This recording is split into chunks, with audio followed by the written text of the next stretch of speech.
Okay, so the other day I was binge watching one of my favorite shows of all time, Flight of the Conchords, which, by the way, would you like a review of that? Does this look appealing to you? Would you like some of that reviewed? Huh? Would you like that reviewed? Huh? Let me know. Anyway, so I was watching Flight of the Conchords, and I was wondering what these guys were up to, because the show ended in, 2009, and I haven't heard anything from them since. I haven't seen either of the guys in the show do anything.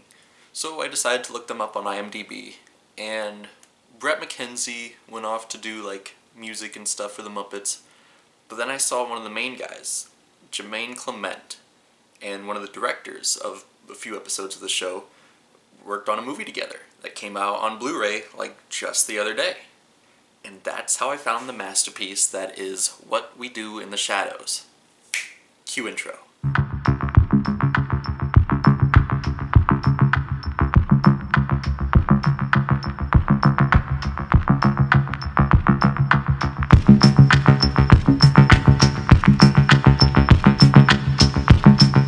Hello, I am Khalil Hacker and welcome to Slacker Reviews. That was bad. That was stupid. What We Do in the Shadows was written and directed by, I'm gonna mess up these names, Jermaine Clement and Taika Waititi. And it stars Jermaine Clement and Taika Waititi and Jonathan Bruff. This movie is a mockumentary about vampires. And if you don't know what a mockumentary is, it's like a fake documentary for humor. Kind of like The Office. It's like The Office, but with vampires. And it follows a group of vampires in the months leading up to a big supernatural ball. It's I think it's called the Unholy Masquerade, where vampires, ghouls, zombies, witches, stuff like that, they all meet up. Anyway, it follows these vampires throughout a couple months leading up to that big party. And within those few months, it tackles almost every vampire cliche hilariously.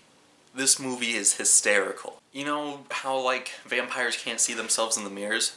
So before they go out partying, they can't check themselves out in the mirror, so they have their friends draw pictures of them and hold up pictures to say, hey, this is how you look today. It also puts vampires in, very real situations. They have a chore wheel, a wheel on the wall that decides who does what chores, and then one guy doesn't do chores for 5 months, and so there's a scene of vampires just arguing about who does the dishes. Also, when they bring a victim home and they're about to drink their blood, they set out newspapers and stuff just to keep the place clean. And it tackles every type of vampire too. It goes as far back as the Nosferatu type of vampire. It does the Dracula, suave, super cool, super chill type of vampire.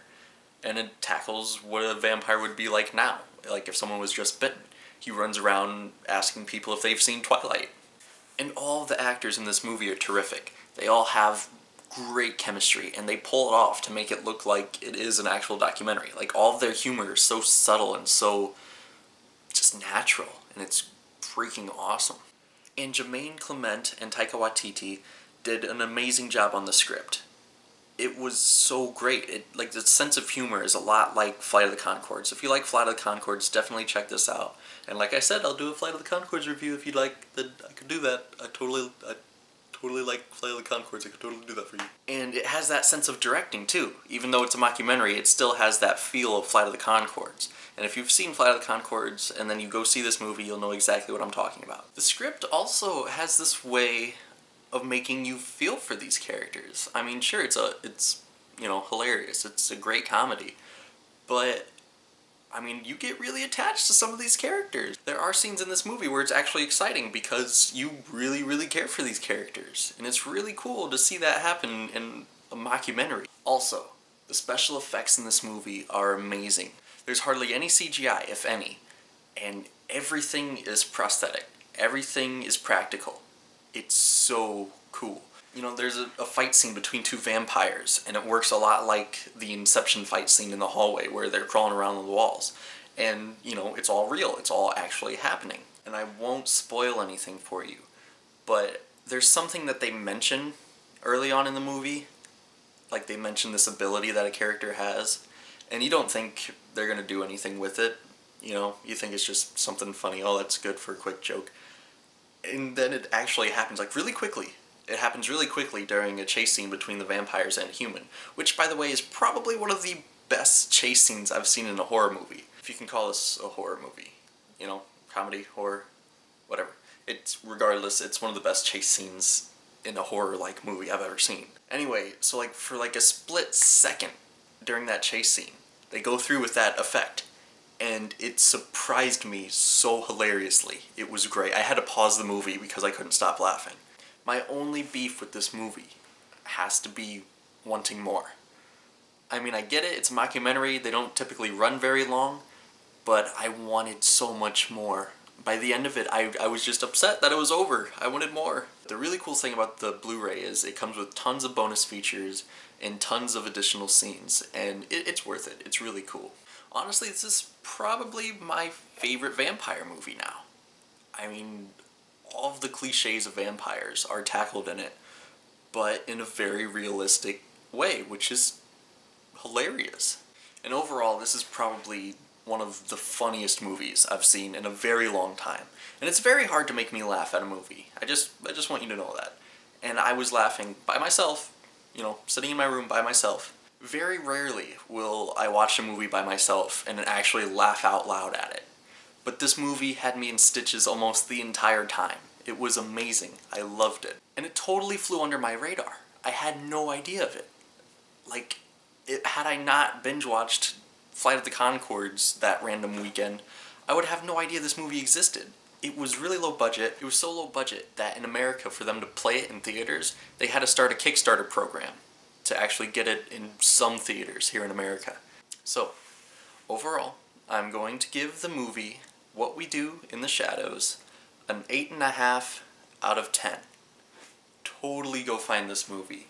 Like I said, it just came out on Blu-ray, so go find it at a Redbox or video rental store, or go buy it.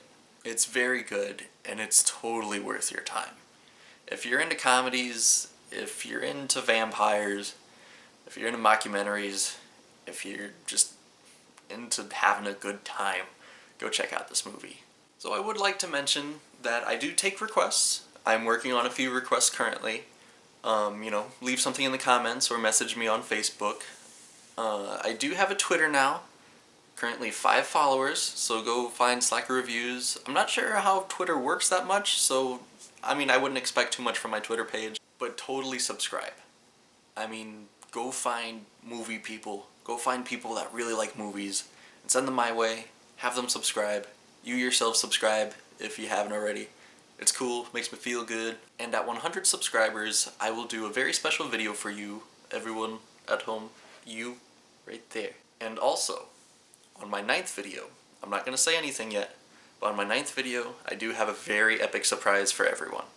Everyone. All of you, you in particular. So, that ends it for this one. Please subscribe, like it, or if you don't like it, dislike, that's an option.